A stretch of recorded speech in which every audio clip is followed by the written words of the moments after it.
Good morning to you. Mark Sutton with HurricaneTrack.com here. It is now Friday, the 24th of March, 2023, and today's topic, tornado outbreak is possible. This is a very dangerous situation setting up for later this afternoon and into the evening hours where, once again, in the deep south, the lower Mississippi Valley. Why?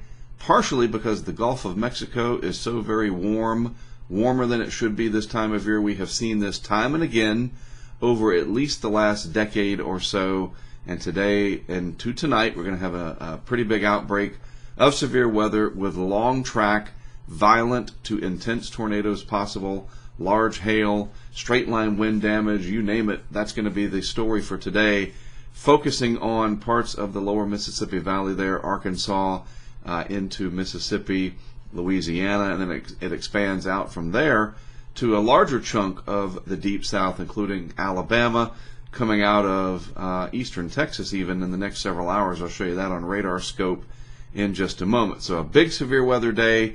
We're getting towards April, and once we get into April, we're going to have even more severe weather coming. We saw this advertised a few weeks ago from Eric Webb. He had tweeted that he thought severe weather would be on the uptick this spring season, and it looks like that is indeed going to be the case. All right, so let's just go over real quick what we've got. I know there's a lot of people on it just trying to keep the awareness going. Fox Weather definitely talking about it here.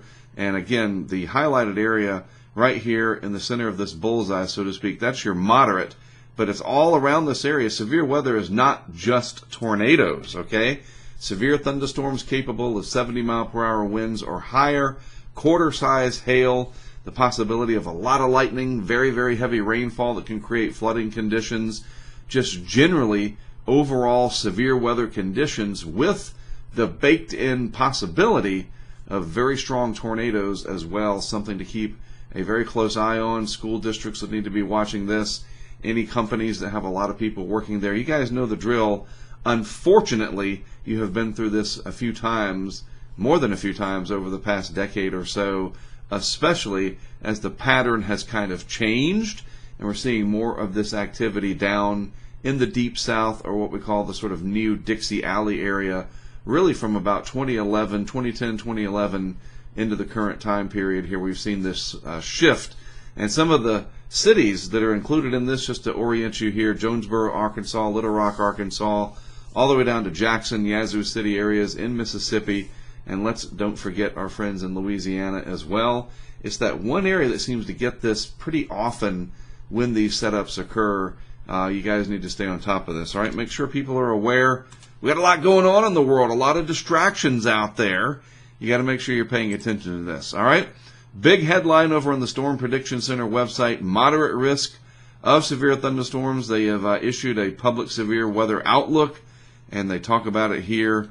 Review your weather safety procedures. Absolutely, you have to be ready for this. And the problem is it goes into the nighttime hours.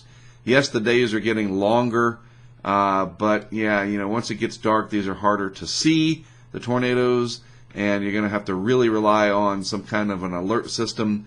Make sure you're using some kind of a radar app. Fox Weather has a great radar part of their app.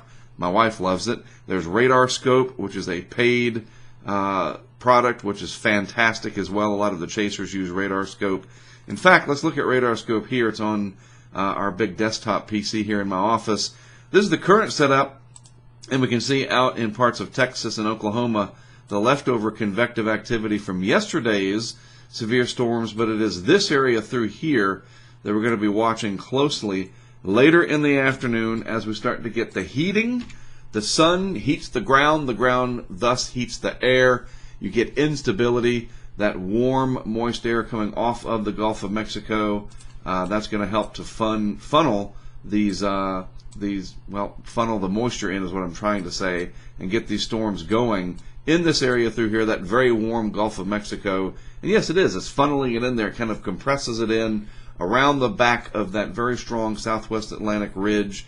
That's going to be the area that we're going to be watching later today as the heating really takes shape and the convection starts up later on. I'll show you the high-resolution models here in just a moment. But yeah, this is the area right through here, centered on parts of Mississippi, Arkansas, and northeast Louisiana. That's the moderate. The enhanced and the slight extends out farther from that. So just pay attention to this, all right? Make sure people are aware. It is not hype. It is there. All this information is there to help you, all right? So let's look real quick at the HRRR. This is one of the convectively allowing models, the high-resolution rapid refresh model. There's a lot of different ways you can look at this. A lot of different chasers analyze these things in a lot of different methods using what are called hodographs or significant tornado parameters, and you can really dig into the weeds deep, all right, some big-time weeds, and I want to just keep it simple. I go look and I see, well, what are the high-resolution models showing, and one of those is the HRRR, so let's drop me out again and watch what happens here. This is the 11Z run, and it's nice because it kind of gives you kind of a reflectivity. What would the radar look like?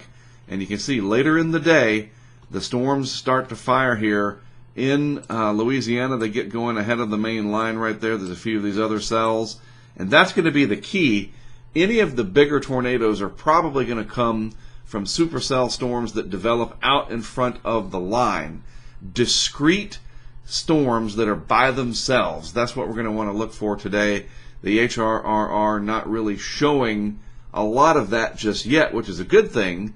But any of these smaller ones, and you got to understand the scale of what we're looking at here, any of these singular thunderstorms could take advantage of the very unstable air mass and the overall parameters that give us this severe threat, and you could have the risk of tornadoes. So just be paying attention to this as the afternoon wears on. This gets us into the later part of the day, and then bam, it really starts to take off there. A strong line of storms, and then there's a little bit of a signature. This is what I'm talking about. Some of these storms, this is just a computer simulation here, that are out in front by themselves. Those are the ones that we need to be paying attention to. Is this going to happen verbatim? Probably not. I mean, that would be nice if we could ever get it to where we know exactly what's going to happen.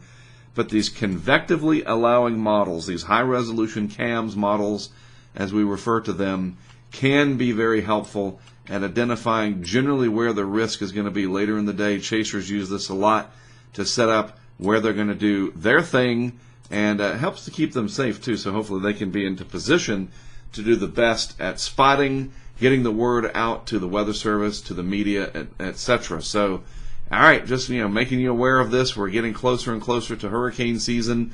The warm season is beginning. We're starting to warm things up in the south after a really weird February and March, where we were warm in February and then cold in March. Now that we're ending the month of March, it's a wild time, so just make sure you are prepared. You're focused on this, you're paying attention, you're sharing this information, not just what I'm doing here on my video channel, but others out there as well. That's the key to this, awareness and being able to think quickly and act quickly once severe weather does manifest itself. All right, that is it from me for today. Have a good and safe Friday. I am Mark Sudduth, HurricaneTrack.com, that's the website. And we're here on YouTube. Don't forget, please subscribe, like, and share the video. That helps us as well as helps you, because when we do these videos, you get to learn more. All right? Have a good rest of your Friday, as I said, and a great weekend. I'll be back with you on Monday with a nice update looking out at the week ahead.